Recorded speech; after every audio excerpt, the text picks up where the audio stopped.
Her billionaire husband divorced her while pregnant, unaware she owns the construction company his parents worked for. Marcus, did you know about this? About the facility closing? Brett Holloway's hand froze mid-motion, coffee spoon suspended over his cup. His father's voice sounded like it had aged 20 years overnight. What facility, Dad? What are you talking about? Newark, Castellano Infrastructure. They're shutting us down, son. Your mother and I, we're out of work. After 43 years, we're just done. Brett's mind went blank. Castellano Infrastructure. That name. Why did that name sound familiar? They're calling it restructuring. Gave us 10 days notice and a retirement package. We're too young to retire, Marcus. We had plans. 5 more years, pad our retirement, finally take that trip to Ireland to see where your mother's grandmother came from. Now we're just obsolete. Dad, I'm sure there's been some mistake. Let me look into this. And there was a pause, filled with the sound of wind, like his father was calling, from a parking lot because he couldn't bear to go home with this news yet. Your mother's in the bathroom at work, crying. She loved that job, Marcus. Loved those people. They were family. Brett ended the call with promises he had no idea how to keep. His hands were trembling as he pulled out his phone and typed the company name into the search bar. Castellano Infrastructure. The corporate website loaded, sleek and professional. He clicked on the About Us page, scrolled to the executive leadership section, and felt the floor drop out from underneath him. CEO, Autumn Castellano. There, in high-resolution professional photography, was his ex-wife. The woman he'd divorced 4 weeks ago. The woman whose joint account he'd systematically emptied over 18 months. The woman he'd dismissed as too focused on her insignificant consulting work to be present in their marriage. That woman was staring back at him from the screen, identified as the chief executive officer of a company that, according to the header, employed over 73,000 people across 6 countries. His wife. His ex-wife. The woman who'd signed the divorce papers without fighting, who'd let him take the brownstone, the cars, the vacation home, who'd walked away from what he thought was half their fortune without a single argument. She owned the company his parents had worked for their entire adult lives. Babe, are you okay? You look like you've seen a ghost. Paige Devereaux looked up from her phone, where she'd been scrolling through Italian wedding venues, completely oblivious to the fact that their entire future was crumbling in real time. Brett couldn't answer. He was clicking through page after page of search results. Forbes articles about the woman rebuilding America's infrastructure. Bloomberg profiles of billionaire engineer Autumn Castellano's secret to success. Wall Street Journal analysis of how Castellano Infrastructure became an industry titan after nearly collapsing 25 years ago. $3.1 billion. The number appeared again and again, in article after article. Not 620 million. That had been pocket change, a test, money she could afford to lose just to see what he would do when temptation was placed in front of him. He'd stolen from a billionaire, divorced a woman who could have destroyed him with a single phone call. And now his parents, innocent in all of this, were losing their jobs because of restructuring that had to be connected to him. It had to be. But how could you get here, to this moment of absolute destruction, start with a love story? Because that's what this was, once. Before greed, before betrayal, before a man named Brett Holloway made a series of choices that would cost him everything he didn't know he had. Before we go any further, I need you to do something for me. Hit that like button right now, because this story is going to take you on a journey that will make you question everything you think you know about justice, mercy, and what it really means to win. And drop a comment telling me where you're watching from. I want to know this message is reaching people across the world. Now, let's go back to where it all began. Autumn Castellano learned about power on a Thursday in September when she was 9 years old, standing in her grandmother's kitchen in Providence, Rhode Island, while her mother made the phone call that would save their family from ruin. Her father had died 6 months earlier. A construction accident, the official report said. Faulty equipment. But 9-year-old Autumn had heard the whispered conversations between her mother and grandmother late at night when they thought she was asleep. Someone had known the equipment was faulty. Someone had chosen profit over safety. Someone had killed her father as surely as if they'd pushed him off that scaffolding themselves. The insurance that should have covered everything somehow didn't cover what it should have covered. Legal loopholes, fine print. Autumn didn't understand the details then, but she understood the result. Men in dark suits carrying furniture out of their Connecticut home, her mother's trembling hands, her grandmother's tight-lipped fury. But that Thursday morning, something changed. Autumn watched her mother's reflection in the kitchen window and saw the exact moment when grief crystallized into something harder, clearer. Saw Isabella Castellano's spine straighten, saw her dial the lawyer, then the board of directors, then the competitors who'd been circling their struggling company like sharks scenting blood in the water. "I'm not selling," her mother said into the phone, voice steady as steel. "My husband built this company with his father. My daughter will inherit it, and I will not let vultures pick it apart because you think a widow is easy prey." Autumn had watched her mother transform that day from a grieving woman into something formidable. Over the next 10 years, Isabella rebuilt Castellano infrastructure from the ashes of near bankruptcy into something that couldn't be killed by faulty equipment or convenient accidents or men who thought widows were weak. And Autumn had learned. She'd studied engineering at MIT, business at Harvard. She'd worked every position in her family's company, from the ground up, wearing hard hats and steel, towed boots on construction sites, learning to read blueprints before she could legally drive. When her mother died of the same silent heart condition that had killed Autumn's grandmother 3 weeks before Autumn's 30th birthday, she'd left behind a company worth $1.2 billion.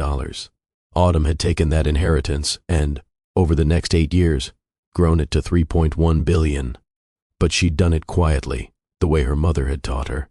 She'd kept the Castellano name for the corporate empire while taking her husband's name socially, creating a partition that protected everything that mattered. The prenuptial agreement had been her mother's final gift, signed in a hospice room that smelled of antiseptic and approaching death. "Love carefully," her mother had whispered, oxygen mask fogging with each word. "But protect fiercely what you can't afford to lose. Keep some money visible. Let them see enough to feel trusted. But the real assets, Autumn, those you protect in structures they can't touch, can't see, can't destroy even if they try." 3 days later, Isabella Castellano was gone. 2 weeks after that, Autumn met a man named Brett Holloway at a highway expansion site in New Hampshire. She'd been doing an unannounced inspection, still wearing her grief like an invisible cloak, checking foundation work on a bridge expansion that would carry thousands of commuters daily. Safety mattered. It had to matter. Her father had died because someone decided it didn't. Brett had been the project manager for one of the subcontractors, and he'd been the only person on site who didn't seem intimidated when she'd pointed out a flaw in the rebar placement that could have caused structural failure in 5 years. "You're right," he'd said. "No defensiveness, no excuses. We'll fix it today. Thank you for catching it." He'd been competent and charming, with a laugh that came easy and hands scarred from actual labor. When he'd asked her to coffee after the inspection was complete, she'd surprised herself by saying yes. Their first date had lasted 6 hours. They'd talked about architecture and infrastructure and the satisfaction of building things that would outlast them. He'd told her about his parents, Dale and Patricia Holloway, who'd worked in construction logistics their entire lives. Good, steady people who believed in honest work and keeping your word. What Brett didn't know, what Autumn didn't know then either, was that his parents worked for one of her subsidiary companies. Dale supervised bridge maintenance crews in the Northeastern Division. Patricia managed supply chain logistics for the same region. Both of them steady, reliable, the kind of employees who became the quiet backbone of successful enterprises. The kind who sent handwritten Christmas cards every year to corporate headquarters, thanking the company for job security in uncertain times. Autumn and Brett dated for 2 years before he proposed in Boston Public Garden during the first snowfall of winter. She'd said yes because she thought she'd finally found someone who loved her for who she was when she took off the armor. Someone who didn't want her money because he didn't know the full extent of it existed. She'd told him about the consulting work, about her architecture projects. She'd been honest about the family company, about being comfortable financially. But she'd never told him about the $3.1 billion empire because the prenuptial agreement, her mother had insisted on protected it in irrevocable trusts that existed outside their marriage. The joint account had been part of that strategy. Put $620 million in it, her mother's lawyer had advised. Enough to seem like your combined marital wealth. Enough that if something goes wrong, you can afford to lose it just to learn the truth about who you married. For 12 years, Autumn had thought she knew the truth. Brett was genuine. He loved her. They'd built a good life together in their Boston brownstone, attending charity, galas and hosting dinner parties and planning a future that felt solid. She'd quietly ensured his parents never worried about layoffs when other companies were cutting staff during economic downturns. She'd approved their pension increases personally, though they never knew it. She'd made sure they were transferred to less physically demanding positions as they aged, protecting them the way she wished someone had protected her father. Brett had never asked about the corporate structure of her work. He'd been content with the life they had, the penthouse and the cars, and the assumption that his site manager salary plus her consulting income had built their comfortable existence. Or so she'd thought. The first crack appeared on a Wednesday in October, during what should have been an ordinary afternoon. Autumn had returned early from a site inspection in Burlington, Vermont. There'd been concerns about foundations settling on a new transit hub, and Dee wanted to see it herself before approving the contractor's proposed solution. She'd spent 4 hours examining soil samples and stress calculations. Still wearing her steel-toed boots and high-visibility vest, her dark hair in a practical braid, hands smelling of machinery grease from examining a crane mechanism that wasn't operating smoothly. She'd come home to their brownstone in Boston's Back Bay neighborhood, already mentally drafting the email to her chief engineer about the modifications they'd need to make. The house had been quiet. Too quiet for 3 in the afternoon.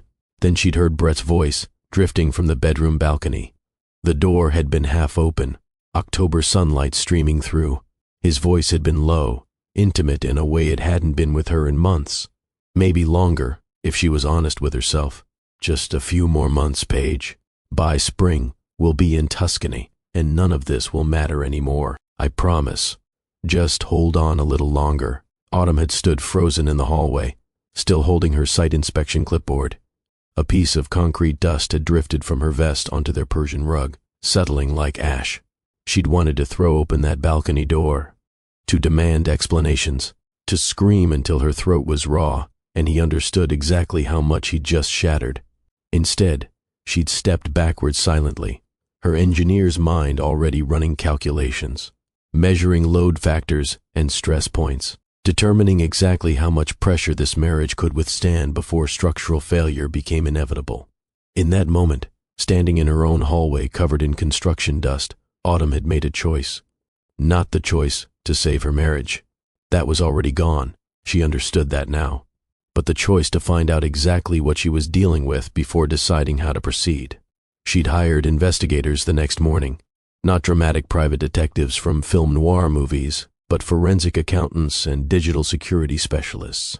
People who could trace every transaction, every encrypted message, every hotel keycard activation. What they uncovered over the next 3 weeks was betrayal as systematic and carefully planned as any architectural blueprint. Brett had been involved with Paige Devereaux for 22 months. She was a 27-year-old civil engineer, French, beautiful, with an accent that made everything sound elegant. She'd worked briefly on one of Autumn's municipal rail projects before moving to a competing firm. The affair itself was painful enough, but what the investigators found in the financial records was worse. Brett had been transferring money from their joint account in $49,000 increments, every transaction carefully calculated to stay precisely beneath the $50,000 threshold that would trigger the automatic alerts Autumn had programmed into their account years ago for security purposes. $49,000. Again and again. Over 18 months. Methodical. Deliberate. Designed to avoid detection. He'd stolen $620 million from her. Or what he thought was from her. What he believed was half their marital assets, taken quietly while he planned his exit. The joint account test her mother had insisted on had worked exactly as designed. It had revealed the truth about who Brett really was when he thought no one was watching. Autumn had spent 6 months after that initial discovery playing the role of the unsuspecting wife. She'd attended his company dinners and smiled at his colleagues who pitied her. The brilliant but workaholic wife who couldn't see that her husband was checking his phone constantly, texting someone else, building a future that didn't include her.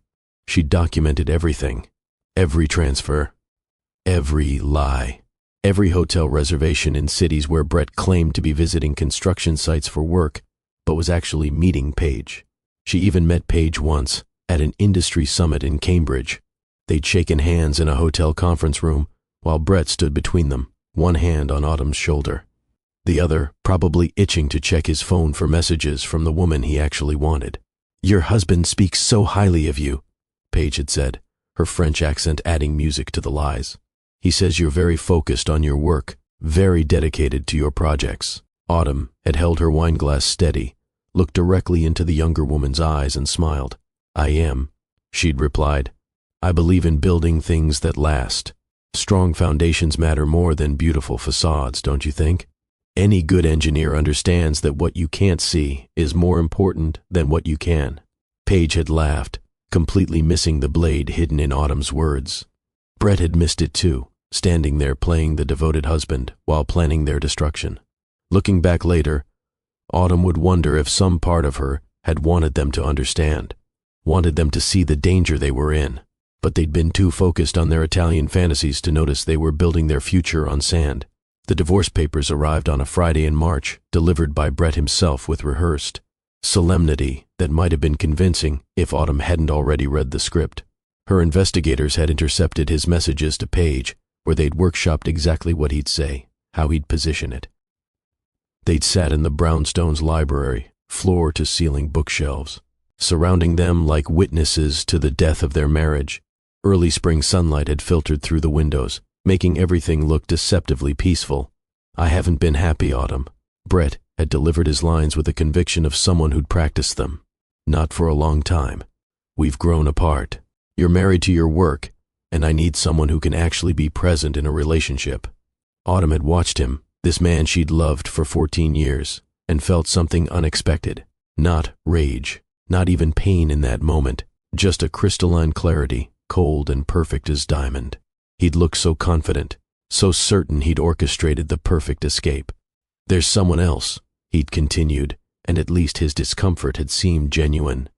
"Her name is Paige Devereaux. I didn't plan this, Autumn, but sometimes people just connect. These things happen. I'm sorry, but I have to be honest about what I need. These things happen." Autumn had repeated the phrase softly, tasting each word.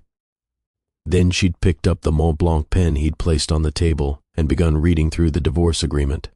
It had been generous by normal standards. He was asking for half of the joint account, the brownstone, monthly alimony that would have bankrupted most people. In exchange, he was leaving her the consulting business that he estimated was worth maybe $40 million.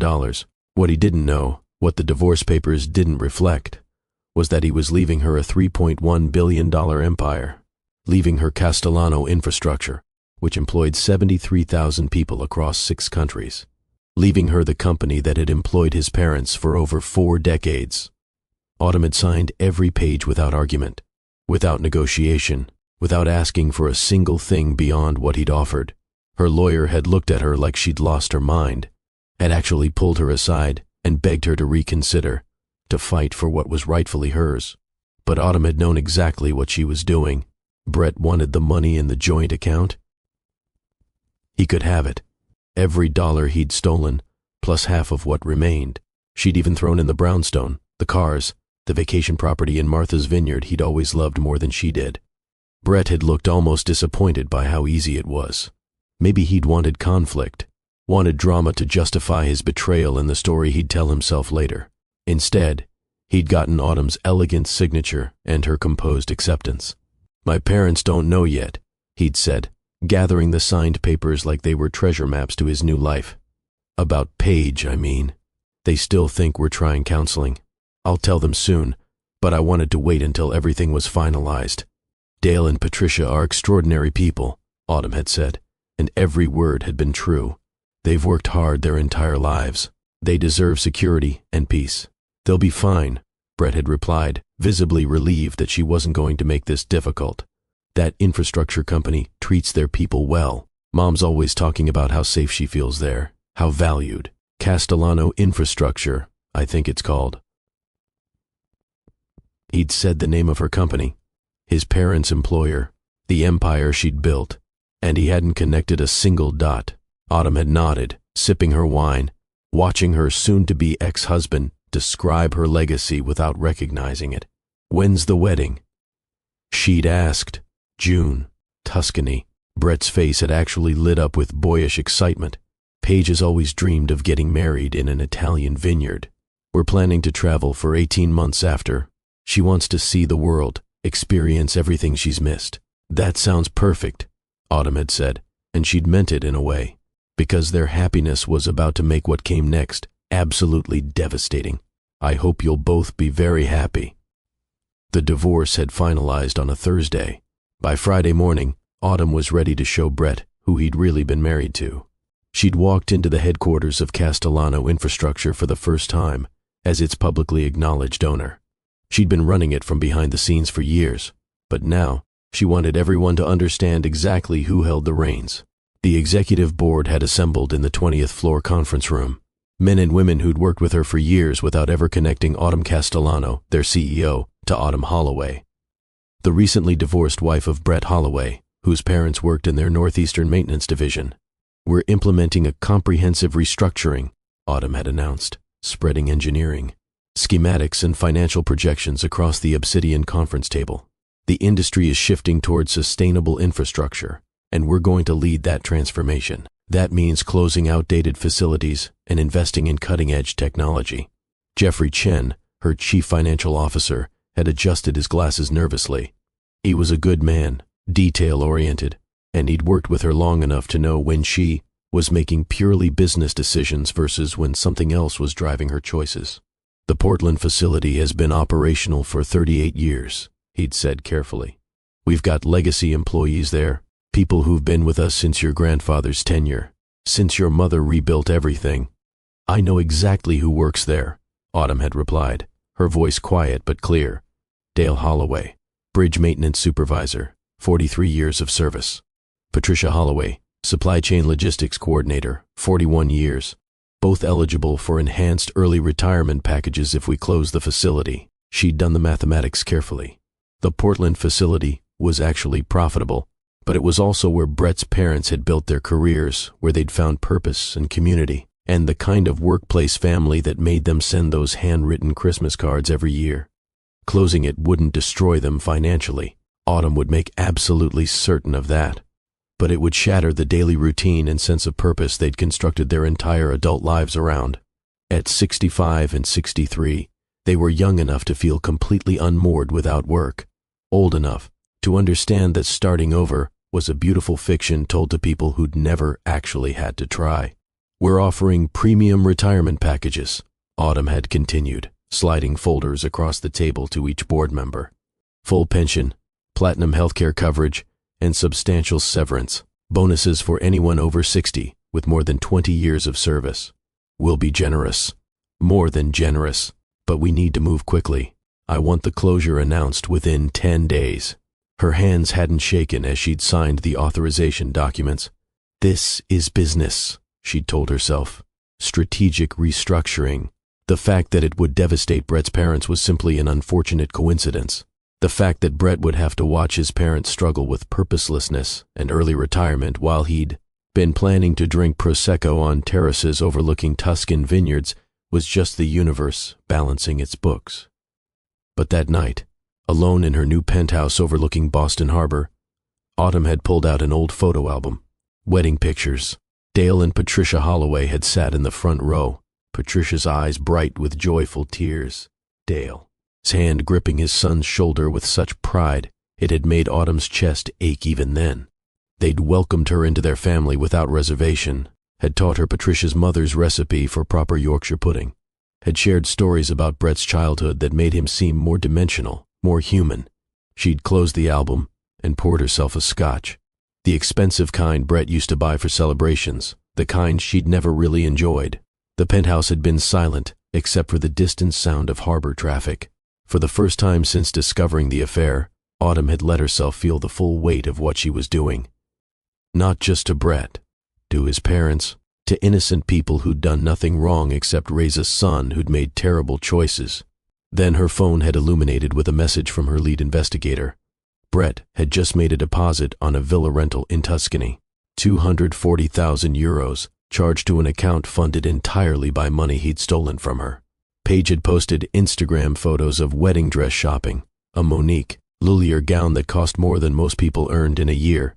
The caption read, "When you know, you know," followed by sparkle emojis and the hashtag Tuscan Dreams. Autumn's moment of doubt had evaporated like morning fog. She'd opened her laptop and begun drafting the next phase, the one that would make the facility closure look merciful by comparison. Now, before we continue, I need to know you're still with me, because what happens next is where everything gets complicated. Drop a comment below and tell me, is Autumn going too far? Is this justice, or is it revenge? And if you haven't subscribed yet, hit that button now, because this story takes a turn that nobody, not even Autumn, saw coming. The email had arrived in Brett's inbox on a Tuesday morning, 3 weeks after the divorce finalized. He'd been having breakfast with Paige on the brownstone's rooftop terrace, scrolling through options for their Tuscan villa rental, mentally calculating which would give them the best views for their wedding photos. The subject line had read, "Urgent, account activity alert, federal review initiated." Brett's hand had frozen mid-swipe. He'd opened the email, and with each word, he'd felt his new future crumbling. The bank had flagged unusual withdrawal patterns from the joint account in the months preceding his divorce. They were cooperating with federal investigators who'd subpoenaed records showing systematic transfers that appeared specifically designed to evade detection thresholds. All accounts associated with his name had been frozen pending investigation. What's wrong? Paige had looked up from her phone, where she'd been posting artfully filtered photos of their breakfast with hashtags about authentic love and new beginnings. Brett hadn't been able to speak. His mind had been racing through every transfer, every calculation he'd made to stay beneath the radar.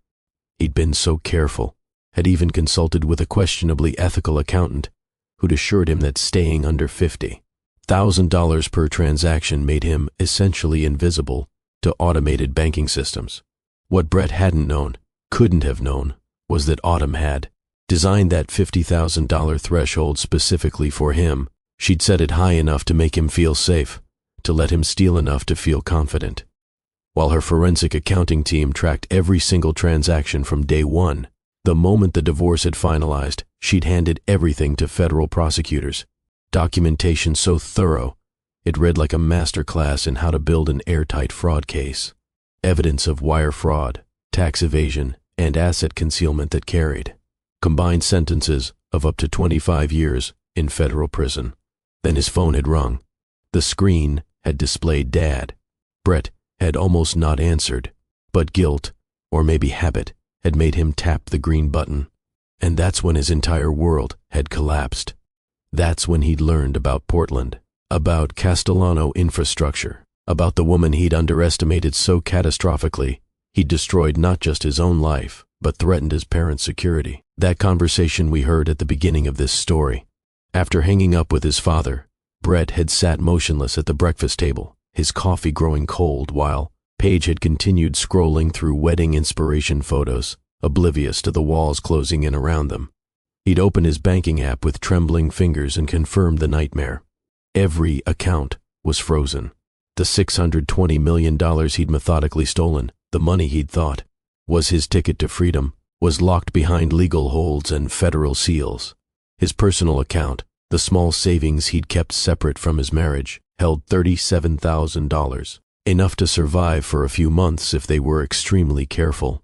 Nowhere near enough for Italian vineyard weddings and 18-month travel odysseys through Europe. "Babe, we need to talk about the wedding budget," Paige had said, finally looking up from her phone. "The florist is saying peonies are going to be significantly more expensive in June than she originally quoted. Maybe we should access some of your other accounts to cover the increase." "There are no other accounts," Brett had whispered. "There's nothing left." Paige's perfectly shaped eyebrows had drawn together. "What do you mean? What about the money from the divorce?" "The settlement? Frozen. All of it. There's a federal investigation." He'd watched Paige's face transform as understanding dawned. The color had drained from her cheeks. Her mouth had opened, closed, opened again. A federal investigation? Brett, what did you do? I took money from our joint account, mine and Autumn's, before the divorce. I thought it was ours. Half of it was supposed to be mine anyway once we split. But Paige had been an engineer. She understood numbers, understood patterns. How much money are we talking about? $620 million. Paige had actually laughed. A short, shocked sound. You stole $620 million. From your wife? Brett, that's not marital assets. That's grand larceny. That's wire fraud. I didn't steal it, Brett had said. But even as the words left his mouth, he'd known they were lies. It was our joint account. I had legal access that you used to systematically drain the account while planning to divorce her, while planning to marry me. Paige had stood up, her chair scraping against the rooftop terrace tiles. I need to think. I need to call my lawyer. Brett, this is so much worse than you told me it would be. She'd gone inside, leaving Brett alone with his laptop and his phone and the growing certainty that his carefully constructed future was built on sand. That's when he'd thought about his parents, about Dale's voice on the phone, aged and broken, about the company that was closing, Castellano Infrastructure. He'd pulled out his phone and searched for the company's website, something he'd never bothered to do before, despite 43 years of his parents' employment there. The About Us page had loaded. Corporate leadership photos, professional and sleek. And there, at the very top, CEO Autumn Castellano, his wife, his ex-wife, the woman he'd betrayed and dismissed as too focused on her insignificant consulting work to be present in their marriage. Brett had stood so fast his chair had fallen backward, clattering against the terrace floor. He'd opened his laptop with shaking hands and started searching. Really searching. Forbes, the woman rebuilding America's infrastructure. Bloomberg, billionaire engineer Autumn Castellano's secret to success. Wall Street Journal, how Castellano Infrastructure became an industry titan after near bankruptcy. $3.1 billion. The number had appeared again and again in article after article. Not 620 million. That had been pocket change, a test, money she could afford to lose just to see what he'd do when temptation was placed in front of him. And he'd failed. Spectacularly. He'd stolen from a billionaire who employed his parents. He'd divorced the woman who'd protected them through economic catastrophes, who'd personally approved their pension increases, who'd ensured they were transferred to less physically demanding positions as they aged. All to marry someone who was, at that very moment, inside calling her lawyer to figure out how to distance herself from his crimes. Brett had sunk back into his chair, staring at Autumn's photograph on the screen. In the corporate headshot, she looked powerful, confident. Nothing like the woman who'd signed their divorce papers without argument. That should have been his first clue. Autumn never backed down from a fight about things that mattered to her. She'd argued for 3 hours once with a city zoning board about safety regulations on a public transit project. She'd gone toe-to-toe with contractors twice her size about proper materials and building codes. But she'd signed away their marriage without a single word of protest, because she'd been letting him hang himself. His phone had rung again. Unknown number. He'd answered anyway, because everything was already falling apart. How much worse could it get? Mr. Holloway, this is Special Agent Rachel Finch with the FBI's Financial Crimes Division. We need to schedule a time for you to come in for questioning regarding suspicious activity on account number ending in 4739. You're not under arrest at this time, but I strongly advise you to retain legal counsel before our conversation. Brett had hung up without responding. The brownstone he'd demanded in the divorce suddenly felt like a mausoleum. All exposed brick and expensive furniture and designer fixtures that meant nothing. From inside, he could hear Paige on her phone, her voice rising in pitch as she spoke to someone, probably her lawyer, probably figuring out how to protect herself from the blast radius of his choices. Through the glass doors, Boston stretched out beneath him. Thousands of buildings and bridges and transit systems that Autumn's company had probably worked on. A city she'd helped build while he'd been planning to demolish their marriage. His phone had buzzed with a text from an unknown number. The facility closure is business, Brett. The investigation is justice. What comes next is something different. Your parents will be taken care of. You won't be. But you should know, none of this was as simple as you think. Brett had stared at that message for a long time. None of this was as simple as you think. What did that mean? He'd sat on the rooftop terrace of the brownstone he'd stolen, watching the sun set over a city that belonged to his ex-wife in ways he'd never understood, and wondered how he'd gotten everything so catastrophically wrong. The answer, though he didn't know it yet, was about to get even more complicated. What Brett didn't know, what he couldn't have known as he sat on that terrace, contemplating the ruins of his life, was that at that exact moment, Autumn was sitting in her penthouse across the city, staring at a folder she'd kept locked in her private safe for 9 months. A folder that would change everything. Inside were dossiers on Paige Devereaux, but not the simple background she appeared to be. Not just a young French engineer who'd happened to catch a married man's eye. Something far more complex. Something that would force Autumn to confront exactly what she'd done and why. Paige Devereaux wasn't random. She wasn't a coincidence. She was the goddaughter of Autumn's late mother, Isabella Castellano. The daughter of Isabella's best friend from college, Marie Devereaux, who had died 24 years ago in the same construction accident that killed Autumn's father. The equipment failure, the corners that had been cut, the insurance that mysteriously didn't cover what it should have. 2 families destroyed on the same day because someone had chosen profit over safety. Autumn opened the folder with hands that weren't quite steady. Inside were photographs she'd looked at 100 times over the past 9 months. Marie Devereaux and Isabella Castellano in college, arms around each other, laughing. Young and alive and full of futures they'd never get to live. Another photo from later. Both women pregnant, standing on a construction site, hard hats on, hands on their growing bellies. Marie had been carrying Paige. Isabella had been carrying Autumn. Their mothers had been best friends, had planned to raise their daughters. Together, had dreamed of building something that would outlast them. Then the accident. Then the funerals. Then 2 widows trying to survive. One successfully, one not. Marie Devereaux had died by suicide 3 years after the accident, unable to live with the grief and the injustice and the poverty that followed. Paige had been raised by her grandmother in Lyon, France, growing up with stories about her mother and her mother's best friend, who'd rebuilt an empire from ashes. Autumn closed her eyes, remembering the day 18 months ago when Paige had appeared at her office, not as a stranger, as someone with a proposal that had seemed insane at first. Paige had sat across from her in this very penthouse, tears streaming down her face, speaking in accented English that made every word sound like a confession. My mother made me promise something before she died. I was only 6, but I remember. She made me promise to look out for you if I ever could, to protect Isabella's daughter the way Isabella couldn't protect mine. Autumn had been confused. I don't need protection, Paige. I'm fine. But Paige had shaken her head. Are you? Are you really? Because I've been watching, Autumn. I worked on your transit project, and I saw how your husband looks at other women. I saw the micro-flirtations. I saw the way he checks out when you talk about your work. And I thought, what would my mother want me to do? What are you suggesting? Test him. Let me test him. If he's the man you hope he is, if he's worthy of you, then I'll disappear and you'll never hear from me again.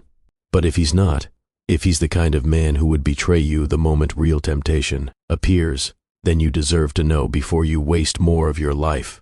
Autumn had said no initially. The idea had been too convoluted, too risky, too cruel. But then she'd started noticing things she'd been ignoring.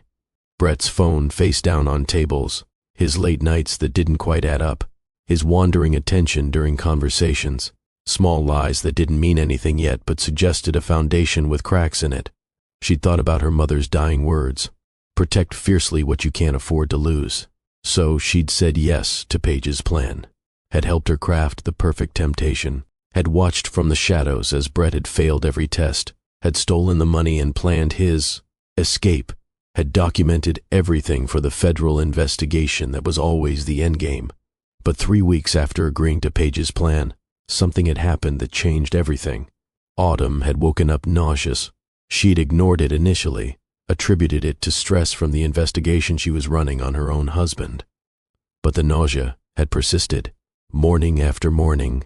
Finally, alone in her penthouse bathroom, she'd taken a pregnancy test. 2 pink lines had appeared, clear and undeniable. She'd been pregnant. 3 weeks pregnant then, 3 months pregnant now, as the divorce finalized. She'd known for 6 months that she was carrying Brett's child, and she'd never told him, because by the time she'd confirmed the pregnancy, she'd already known about Page's plan, already known about his stealing, already known he was planning to leave. The question had been simple and impossible. Tell him and watch him fake enthusiasm.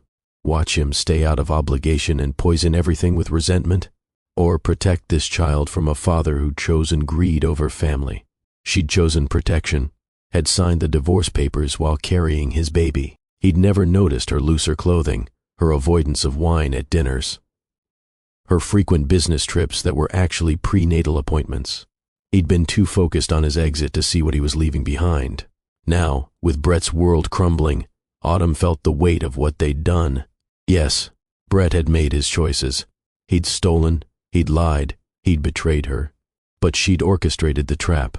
She'd set him up to fail. And his parents, innocent in all of this, were suffering for her revenge. Autumn's hand moved to her belly, where a small curve was beginning to show under her clothes. First trimester ending, baby growing, innocent in all of this. A child who would grow up without a father, or with a father in federal prison, because of choices both parents had made. Her mother's voice echoed in her memory. Strength isn't just about power, it's about knowing when to show mercy. Autumn picked up her phone and dialed. Paige answered on the second ring. Hello? It's time. Meet me at the brownstone tomorrow morning, 9 a.m. There was a sharp intake of breath on the other end. Tomorrow? Autumn, are you sure? Brett needs to know everything. The test, the setup, our mothers, all of it. Everything. Paige's voice dropped to a whisper. Even about the baby. Especially about the baby. He deserves to know what he's really losing. There was a long pause.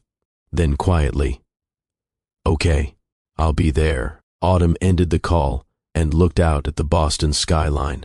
Somewhere across the city, Brett was probably panicking about the FBI investigation, about his parents losing their jobs, about the life he'd planned evaporating. Tomorrow, he'd learn that his life was even more complicated than he'd imagined. The next morning, Brett answered the door of the brownstone to find both women standing there. Autumn in a tailored gray suit that made her look every inch the billionaire CEO he'd never recognized. Paige in casual clothes, looking nervous and young and nothing like the confident woman he'd been planning to marry. Autumn, what are you doing here? We need to talk, all of us, and you need to listen, because what I'm about to tell you will change everything you think you understand. Brett stepped back, letting them enter. His mind was racing. Why were they together? Why did Paige look like she'd been crying? They moved to the living room, the same room where he'd delivered divorce papers a month ago. Full circle. Autumn sat in one of the leather chairs. Paige perched on the edge of the sofa, hands twisting in her lap. Brett remained standing, every muscle in his body tense. I don't understand what's happening. Sit down, Brett. This is going to take a while. He sat. Autumn took a breath, and when she spoke, her voice was steady, but not unkind. Paige isn't who you think she is. She's not just an engineer who happened to fall in love with you. She's my late mother's goddaughter. Her mother and my father died together in a construction accident 24 years ago.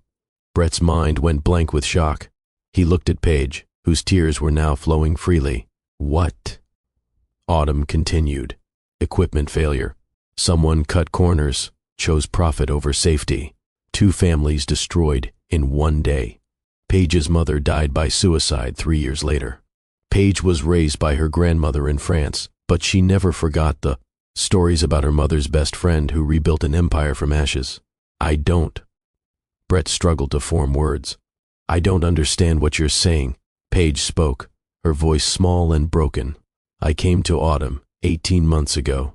I'd been watching you, watching how you treated her, and I saw the signs. The wandering attention, the small lies. I offered to help test whether you were the man she hoped you were. Brett felt like he was drowning. Test me? You came onto me to test me. I didn't come onto you, Brett. Paige's voice was quiet but firm. I was friendly, professional. You're the one who started flirting. You're the one who suggested we get drinks after that project meeting. You're the one who kissed me first. The memories were crashing over Brett now, rearranging themselves into new patterns. That first conversation at the municipal rail project. Paige had been friendly but not flirtatious. He'd been the one to suggest coffee. He'd been the one to turn coffee into drinks. He'd been the one to... Oh God, the realization was crushing. Everything he thought had been serendipitous connection had been a test, and he'd failed. Completely. Autumn's voice cut through his spiral. I set the trap, Brett. I admit that, but you chose to walk into it. You chose to steal from our joint account. You chose to plan a future with someone else while still married to me. Those were your decisions, not mine. The federal investigation is real. You committed actual crimes. I didn't fabricate evidence. I just documented what you actually did. Wire fraud, tax evasion, asset concealment. Those are real charges, Brett, because you really did those things. Brett's hands were shaking. My parents? Autumn's expression softened slightly. That's why we're here. Your parents are innocent. They don't deserve to suffer for your choices. She slid a folder across the coffee table. Inside were documents, legal papers, details about the Portland facility closure. This was going to happen. The restructuring, the closure, all of it. Your parents were going to lose their jobs because of what you did to me. But I'm offering you something, Brett. A choice. She slid another folder across. Option 1. Everything proceeds as planned. The investigation continues, the facility closes, and you face the consequences of your actions alone. Your parents will get their full retirement package. I'll personally ensure they're taken care of financially, but they'll always wonder why their workplace of 43 years vanished. They'll retire early, comfortable, but purposeless. And you'll go to prison for probably 25 years. Brett's vision was blurring. 25 years. Option 2. Autumn's voice remained steady. You plead guilty to the fraud charges. You accept responsibility publicly. You tell your parents the truth about everything. The affair, the theft, all of it. No more lies. In exchange, I keep the Portland facility open. I create new positions for your parents that let them finish their careers with dignity, on their own timeline. I reduce my testimony to minimize your sentence. You'll probably get 18 months instead of 25 years. And when you get out, there will be a job waiting for you at Castellano Infrastructure. Not a high position, but honest work. A chance to rebuild. Brett stared at the folders, trying to process what he was hearing. Why? Why would you do that? Autumn stood, and as she did, Brett's eyes followed an unconscious movement. Her hand moved to her stomach, where, now that he was looking, he could see a slight curve under her suit jacket. His breath stopped. There's something else you need to know. Autumn's voice was quieter now. I'm 3 months pregnant, Brett. I was pregnant when you served me divorce papers. Pregnant when you were planning your Tuscan wedding. Pregnant when you stole $620 million. And I knew the entire time. The room tilted. Brett couldn't breathe, couldn't think. You're pregnant? With your child? Yes. Why didn't you tell me? Autumn's laugh was bitter, sharp as broken glass. Tell you? When? When I found out you were stealing from me. When I discovered you were planning to leave. When you served me divorce papers. What exactly would you have done differently, Brett? I would have, he started, but the words died in his throat. Because they both knew the answer. He wouldn't have stayed. Or worse, he would have stayed and resented her and the baby for ruining his escape plan. You have a child. Autumn's voice broke slightly. You had a wife and were about to have a child. But you chose Paige. You chose the money. You chose yourself. Brett's face was in his hands now, shoulders shaking. I'm so sorry. God, Autumn, I'm so sorry. I didn't know. I don't want your apology. Autumn's voice was steady again. I want you to understand what you did. And what you're going to do next. She pointed at the two folders. Option 1. You never meet your child. You go to prison for 25 years. By the time you get out, there'll be an adult who doesn't know you and probably doesn't want to. Option 2. You get 18 months. And when you get out, if you prove you deserve it, you might have a chance to know them. Not as a father, you lost that right, but as a person in their life. If you earn it. Brett looked at the folders through tears, looked at Autumn's belly where his child was growing, looked at Paige, who was crying silently on the sofa. Why? He asked again. Why show me any mercy at all? Autumn's eyes shimmered, and for the first time since this nightmare began, Brett saw a glimpse of the woman he'd married. The one he'd fallen in love with before everything went wrong. Because my mother taught me something important. Strength isn't just about power. It's about knowing when to show mercy. Because your parents don't deserve to be collateral damage in our war. And because, she paused, choosing her words carefully, because I set you up to fail, Brett. Yes, you made terrible choices. Yes, you betrayed me, but I could have confronted you when I first suspected the affair. Instead, I chose revenge over reconciliation. I wanted to see you destroyed, and that's on me too. Paige spoke up, her voice small. I'm sorry, Brett. I thought I was protecting Autumn. I thought I was honoring my mother's memory by looking out for her daughter. But I became part of something cruel. We both did. Brett looked at these two women, one he'd thought he loved, one he'd actually loved and destroyed, and he felt something break open in his chest. Not just shame, not just regret, but recognition. Recognition of his own choices, his own weaknesses, his own responsibility. He picked up the second folder with shaking hands. I'll take option 2. I'll tell my parents everything. I'll plead guilty. I'll do whatever it takes to protect them. And maybe, someday, if I become someone worth knowing, I'll get to meet my child. Autumn nodded once, professionally. My lawyer will contact you with the details. She stood to leave. Brett stood too, awkwardly. Autumn, she paused at the door. For what it's worth, you were right. About foundations and facades, I built everything on sand. And now, I'm paying the price. Autumn looked at him for a long moment. Yes, you are. But at least now, you're building something real. Even if it's just the truth. She left, Paige following behind her. Brett sank back into his chair, alone in the brownstone he'd demanded, in the divorce, holding a folder that outlined his path forward. 18 months in prison, then a lifetime of trying to become someone his child wouldn't be ashamed to know. It was more than he deserved, less than he'd wanted, exactly what he needed. Listen, we need to pause here, because this is where the real work begins. Not the dramatic confrontation, but the slow, painful process of becoming someone different. If you're still watching, if you're feeling every moment of this journey, drop a comment. Tell me what you would do in Brett's position. Would you take the deal? Would you fight the charges? And make sure you're subscribed, because the ending of this story will show you what real redemption looks like. 3 months passed. Slowly, painfully, but with purpose. Brett had taken option 2, had hired a lawyer with the last of his personal savings, and entered a guilty plea to wire fraud and asset concealment. The allocution had been public, detailed, humiliating. He'd stood in federal court and admitted every crime, every betrayal, every choice that had led him there. But before that, he'd done something harder. He'd sat his parents down and told them the truth.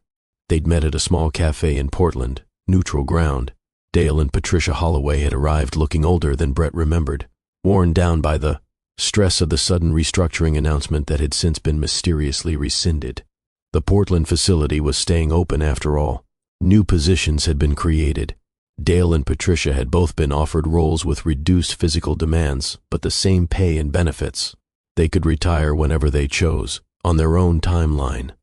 They'd been relieved, grateful to the company, confused about why Brett had requested this urgent meeting.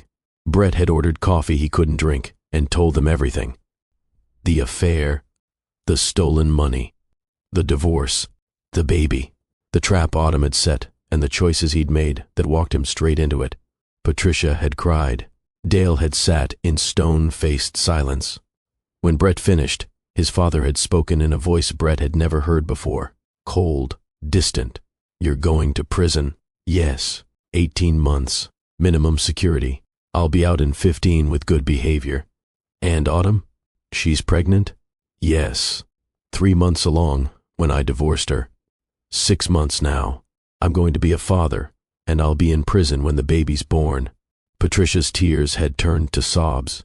Dale had put his arm around his wife, but his eyes had stayed on Brett. "Do you understand what you've done? Not just to Autumn, but to us.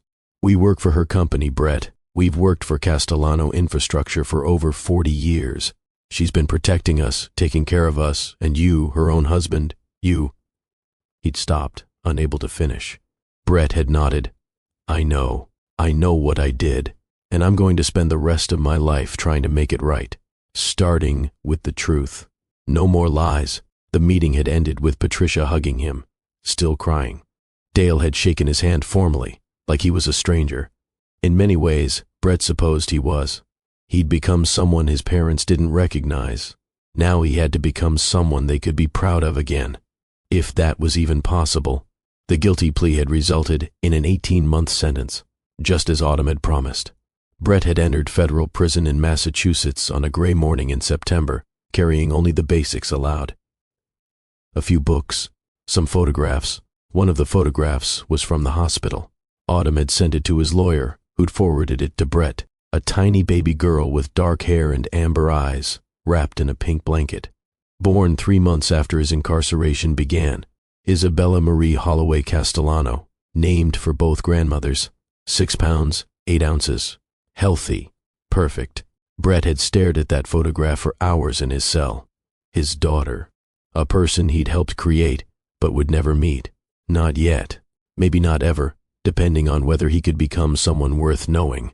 Prison had been exactly what he'd expected, and nothing like it at the same time. The minimum security facility had been more like a strange dormant than the violent nightmare of television dramas. But the isolation had been real. The time to think had been endless. Brett had used it. He'd taken every class offered. Financial responsibility, ethics, woodworking. He'd read every book in the prison library. He'd written letters to his parents, long confessional letters about regret and responsibility and the person he wanted to become. Dale and Patricia had visited once a month. The conversations had been stilted at first, painful, but slowly, over months, something had begun to shift. Not forgiveness exactly, but willingness to see him try. They'd brought photographs of Isabella, updates about Autumn, though Brett had never asked. He'd had no right to ask.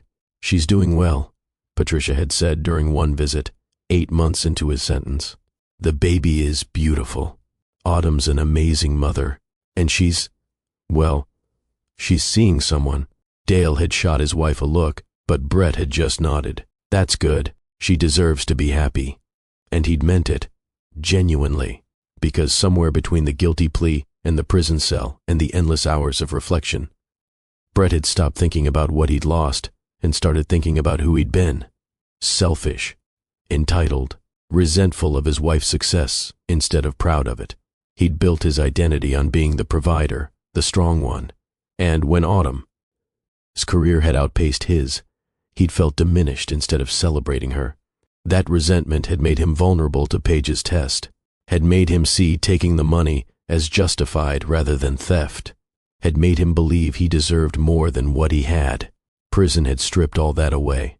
In his cell, Brett had been nobody special, just another inmate who'd made terrible choices. It had been humbling. Necessary. 18 months after entering prison, Brett had walked out to find his parents waiting. They looked older, but stable. Patricia had hugged him immediately. Dale had shaken his hand, and this time, there'd been something warmer in it. "There's a job waiting for you," Dale had said, "at Castellano Infrastructure. Site inspection coordinator. Same position you had when you met Autumn." "Full circle," Brett had said quietly. "A chance to start over," Patricia had corrected. "Don't waste it." He hadn't. For 2 years after his release, Brett had shown up every day to the entry-level position Autumn had promised. He'd reported to managers half his age and driven a used truck, and lived in a modest apartment in a neighborhood he would have dismissed before. He'd sent half his paycheck to Autumn every month, repayment for what he'd stolen. It would take him the rest of his life to fully settle the debt, but he didn't complain. It was his responsibility. He owned it. At work, he'd kept his head down and done the job well. Colleagues who didn't know his history respected him for his work ethic. Those who did know watched him carefully, waiting to see if the change was real or performance. Slowly, he'd proven it was real. After a year, he'd been promoted to junior project manager, not because of any connection to Autumn, who he never saw at company events, but because he'd earned it. His parents had started inviting him to Sunday dinners again. The conversations had grown easier. Patricia had started showing him photographs of Isabella, without Brett having to pretend he wasn't desperate to see them.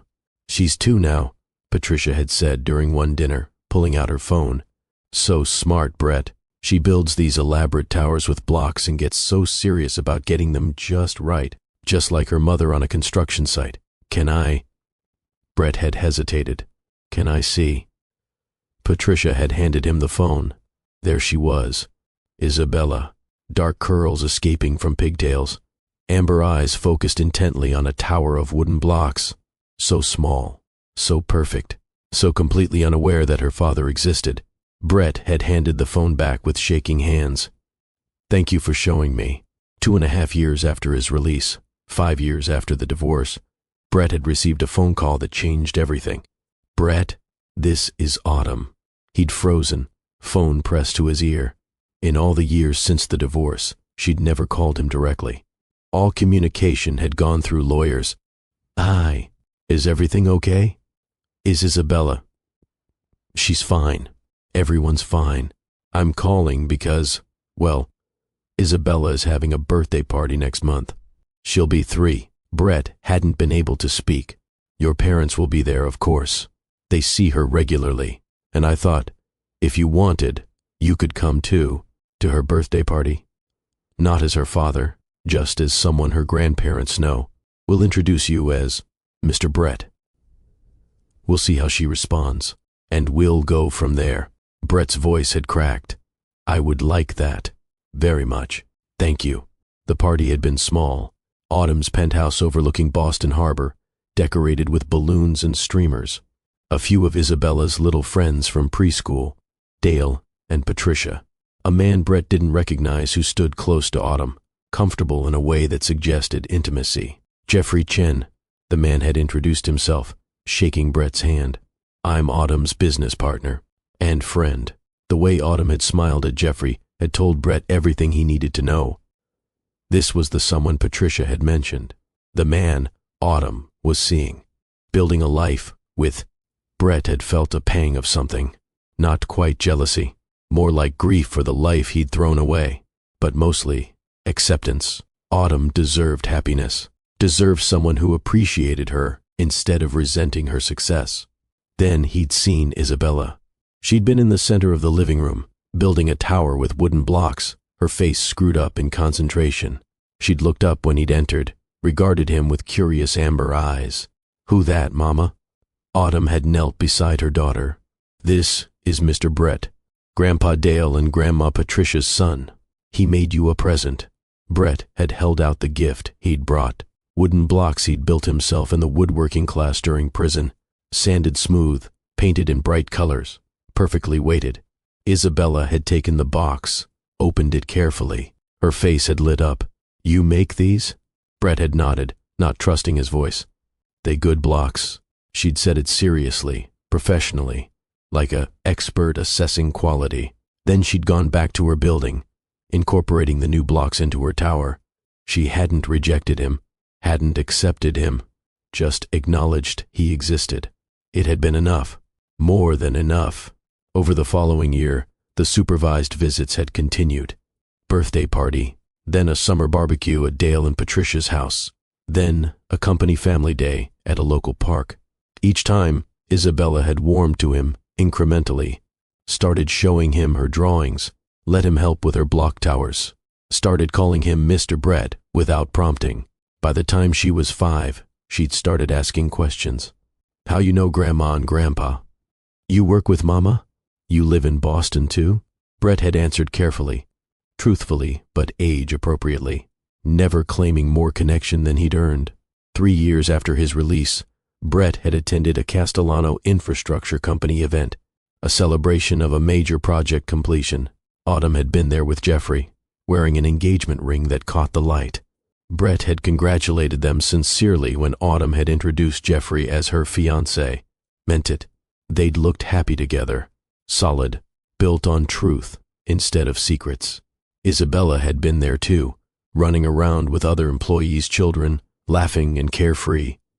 She'd run up to Brett at one point, breathless and excited. "Mr. Brett, look what I drawed." She'd thrust a piece of paper at him, a crayon drawing of a construction site. Cranes and buildings, and tiny stick figures wearing hard hats. "I gonna build things like Mama when I grow up." "That's wonderful," Brett had said, kneeling to her level. "You'll be an amazing builder. You've got a great teacher." Isabella had hugged his leg unselfconsciously, then run off to rejoin her friends. Such casual affection, such simple trust, earned over years of showing up, of being consistent, of never asking for more than he deserved. Autumn had approached a few minutes later, holding a glass of wine. "She's drawing construction sites now. Wonder where she gets that." "Strong foundation," Brett had said quietly. "That's what matters most." Autumn had smiled, a real smile, not the dangerous curve from that day in the library, but something genuine. "You remembered. I remember everything, everything I lost, everything I'm trying to rebuild. I know, and for what it's worth, you're doing it right this time. Foundations before facades." Exactly. They'd stood in comfortable silence for a moment, watching Isabella play. Two people who'd been married for 14 years, who'd created a life together, and destroyed it, and somehow found a way to something different. "Actually, I wanted to tell you something." Autumn had turned to face him. "The debt, the money you've been repaying every month, it's forgiven." "What? What you've repaid is enough. The rest, consider it canceled. You've done the work, Brett. The real work of becoming someone different, someone better.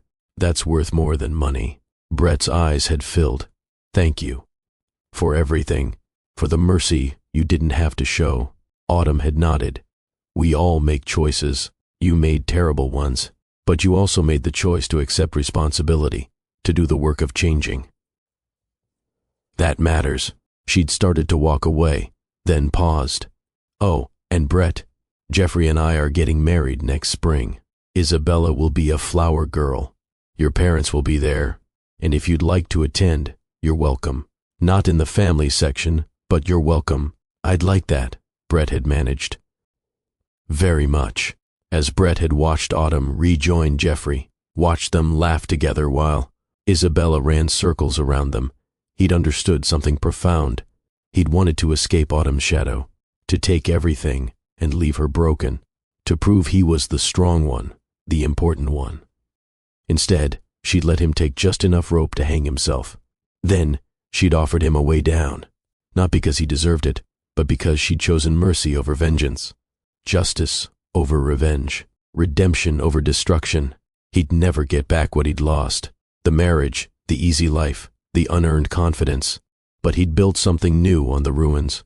Not a palace, just an honest structure, simple, solid, built to last. He'd earned back his parents' trust, if not their complete pride. He'd earned a place in his daughter's life, if not the title of father. He'd earned respect at work through competence, rather than demanding it through ego. And somehow, that was enough. Not what he'd wanted 5 years ago, but what he needed now. The debt that would have taken 30 years to repay had been forgiven. The job he'd thought was charity had become a career he was actually good at. The daughter he'd thought he'd never know called him Mr. Brett, and showed him her drawings and hugged his leg without reservation. It wasn't the ending he'd planned, but it was an ending he'd earned.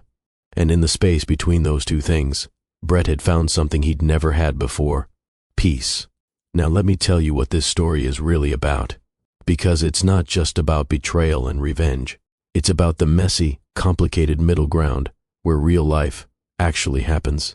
Autumn could have destroyed Brett completely, could have sent him to prison for 25 years, could have made sure he never met his daughter, could have ruined his parents' lives just to hurt him.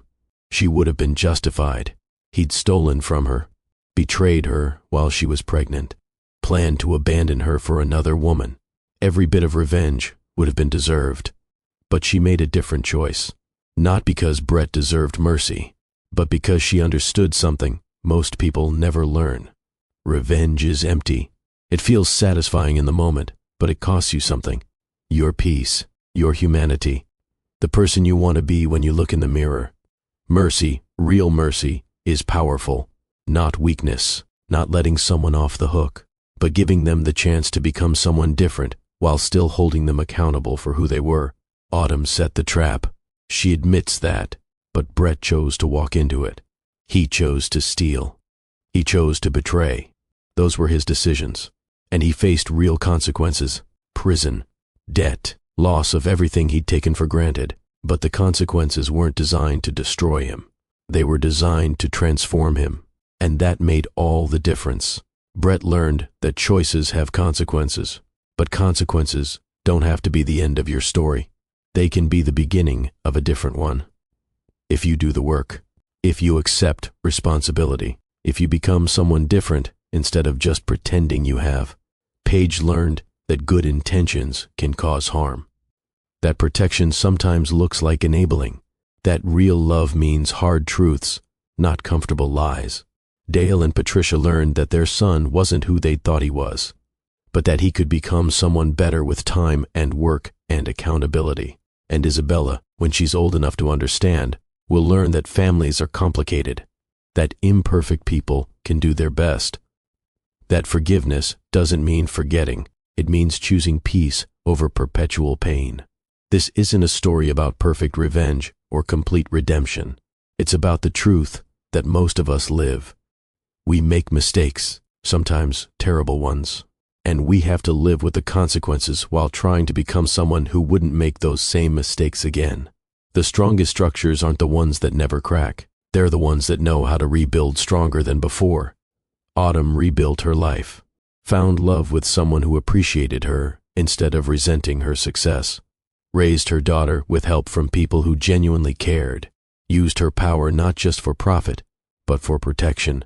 Brett rebuilt himself from the ground up, not into someone important or powerful, just into someone honest, someone his daughter might choose to know someday, someone his parents could acknowledge without shame. And both of them learned that there's a difference between justice and vengeance, between accountability and cruelty, between giving up and letting go. Justice says you face the consequences of your actions. Vengeance says, I'll make you suffer because you made me suffer. One leads to transformation. The other just leads to more pain. Autumn chose justice tempered with mercy, consequences balanced with grace. And in doing so, she didn't just change Brett's life. She changed her own, because holding on to rage would have poisoned her, would have poisoned Isabella, would have turned her into someone bitter instead of someone who could move forward. She chose differently. And that choice, that hard, complicated, merciful choice, is what real strength looks like. So, I want to ask you something. What are you building in your life? Is it on a solid foundation, or is it all facade? Are you making choices that will matter in 5 years, or are you chasing what feels good right now? And if someone has wronged you, are you holding on to revenge that's poisoning you? Or are you strong enough to choose mercy while still protecting yourself? Drop a comment below and tell me about a time you chose forgiveness over revenge, or when someone showed you mercy you didn't deserve. Your story might inspire someone else who's watching this right now, trying to decide what kind of person they want to be. If this story moved you, if it made you think differently about justice and mercy and second chances, hit that like button right now.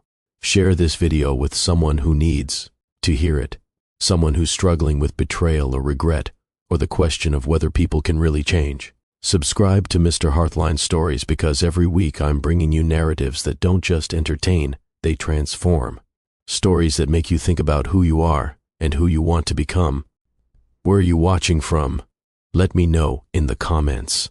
Or just say, I'm with you, Mr. Hearthline, so I know this message landed.